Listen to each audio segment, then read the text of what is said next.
Ya entah gue hidup dalam keberuntungan terus sampai benar-benar gak ada titik terendah, ataupun karena emang sebenarnya ada cuman gue nggak menyadari itu, atau gue nggak anggap itu sebagai titik terendah. Tapi berarti pasti lu punya prinsip tersendiri dong kalau kayak gitu. Ada dua. Apa tuh? Dua kata-kata. Yang pertama dari Ali bin Abi Thalib. Apa tuh? Aku pernah merasakan semua kepahitan dalam hidup. Dan yang paling pahit adalah berharap pada manusia. Siapa sangka semua berhenti. Oke, jadi kata-kata kedua ya dari teman gue gak tahu ini sumbernya dari mana. Pokoknya gue dengar dari dia. Isinya itu, kalau lu tahu apa yang bakal terjadi 2 tahun, 3 tahun di masa depan lah intinya. Kalau lu tahu apa yang akan terjadi, setiap waktu lu gak bakalan pernah berhenti untuk bersyukur. Dari dia, momen dia ngasihnya pas lagi pada gagal masuk BEM. BEM ini BEM ini organisasi yang cukup prestis ya kalau di FEB. Terus pada gagal, teman gue ini keterima maksudnya. Ya emang biasa lah, orang bijak kan yang sukses ya. Dia bisa bicara gitu karena dia keterima ya. Kalau dia nggak keterima lagi sedih juga, nggak bisa ngomong gitu.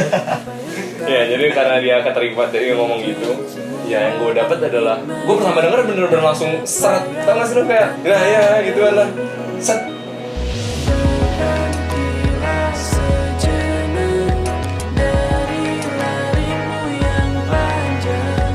Kalau di kotak Robani itu dulu ada Robani baju tuh kan. Rencana kita dan rencana sang maha perencana. Intinya rencananya yang di atas tuh pasti lebih bagus. Nah intinya gitu. Iya, gue connecting ya, wah iya juga gitu. Maksudnya apa yang terjadi hari ini pasti udah yang terbaik. Ya contoh terbesar gimana gue bisa masuk bisnis Islam ya. Kalau pada ikut sosjur gue bisnis Islam. Ataupun kalau nggak ikut bisa dilihat di Web Expo. Iya. Bisnis Islam jangan lupa. Gue mengawali slide gue dengan bilang bahwa bisa masuk bisnis Islam adalah satu takdir terbaik dalam hidup gue. Padahal itu nggak terencana sama sekali.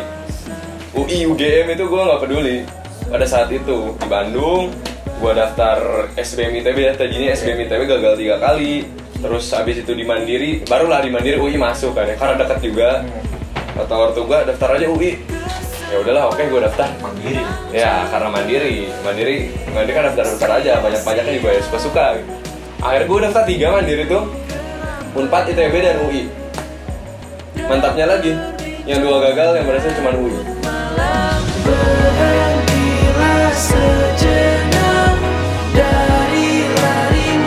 Pada saat itu gue bagus seneng ya mas.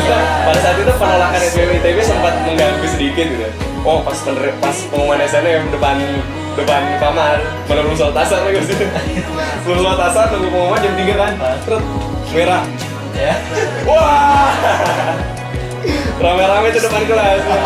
Yang gak terima sih cuma 1 doang. Terus udah kan. Iya, yang ini bersedih-sedih. Produk tiba-tiba lari sendiri kamar mandi, senang nelpon orang tuh.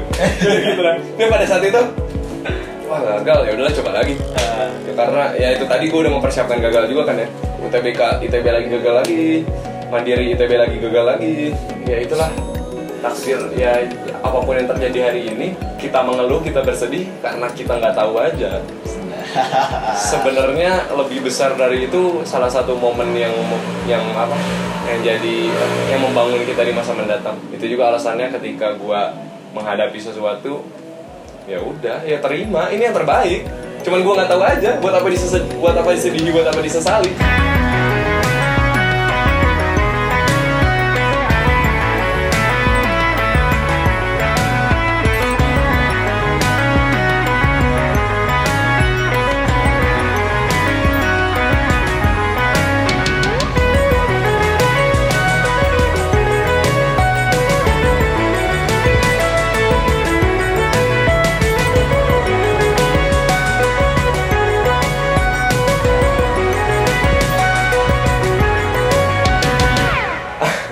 Pertama, teknikal dulu ya. SBMPTN lu jangan nyari aman. Gue lulus pilihan kedua UPI yang bikin gue gagal di Mandiri. Pokoknya jangan nyari aman SBMPTN. Saran gue gitu. Kalau mau tahu lebih lanjut chat gue aja gitu. Kita kenapa? Ini kan kita perpadat ya, buat jadi spotlight. Oke, momen kedua adalah nanti lu bakal ketemu banyak kegagalan. Sebenarnya kita udah banyak kegagalan ya. Sampai lu di kelas 12 pun udah banyak kegagalan. Cuman baru bakal bener-bener terasa ketika lu entar gagal masuk kuliah, gagal SNM, entah itu gagal SBM, bahkan gagal eligible sekalipun gitu kan ya. Gagal SNM, gagal SBM, gagal di Mandiri gagal, bahkan lu gak dapat kuliah sama sekali tuh lu bakal jeda setahun. Dan di posisi lain lu bukan cuma gagal, di sisi lain teman-teman lu sukses. Iya. Itu sesuatu yang murni bakal banget terjadi.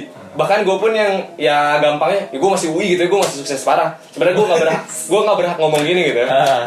Sebenarnya gue nggak berhak ngomong gitu. Cuman gue merasakan ketika gue gagal SNM dan UTBK, ngelihat orang lain masuk sini, masuk sana, masuk sini, keterima sini, keterima sana, nyelamatin, gue ikut nyelamatin. Selamat ya, kongres ya dalam hati. Sialan. Kenapa gue gagal ya?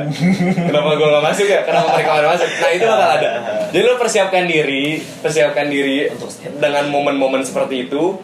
Dan kemudian setelah masuk kuliah, lo perlu punya prinsip deh sebelum masuk kuliah. Tujuan lo apa? Prinsip lo apa? Jadi kuliah tadi benar kata Iman. Wah, kita tuh terlahir sangat biner di Husnul Khotimah ya. Kita terlahir sangat biner, di lingkungan sangat biner, sangat hitam putih, sangat-sangat homogen gitu. Semuanya cinta walaupun beberapa tahun ke belakang mulai muncul yang biru-biru gitu kan. Lanjut. Kita sangat homogen. Terus begitu keluar kuliah benar-benar heterogen. Heterogenitasnya jauh banget bedanya. Dan itu nggak sedikit teman-teman yang mengalami itu terombang-ambing. Culture shock dan terombang-ambing karena apa? Karena dia belum punya fondasi. Tadinya di Husnul Khotimah dia cuma ngikut. Beruntungnya ngikutnya ke jalan yang benar gitu kan ya. Kemudian ketika keluar kuliah jalannya banyak banget, seluas itu orang yang macam-macam. Dia terombang-ambing sana sini, capek sendiri, nggak tahu tujuannya apa. Itu nggak sedikit ada yang kayak begitu. Jadi perkuat fondasi. Kemudian tadi yang pertama siap-siap menghadapi realita. Dan sama yang terakhir, Islam itu indah, Islam itu esensial teman-teman. Oke, siap. Pegang baik-baik gitu. Amin dulu nggak bisa. Nggak tahu nama panjang gue. Amin dulu sudah tiba. Sometimes I feel like I can't ever be wrong. Sometimes I feel like there is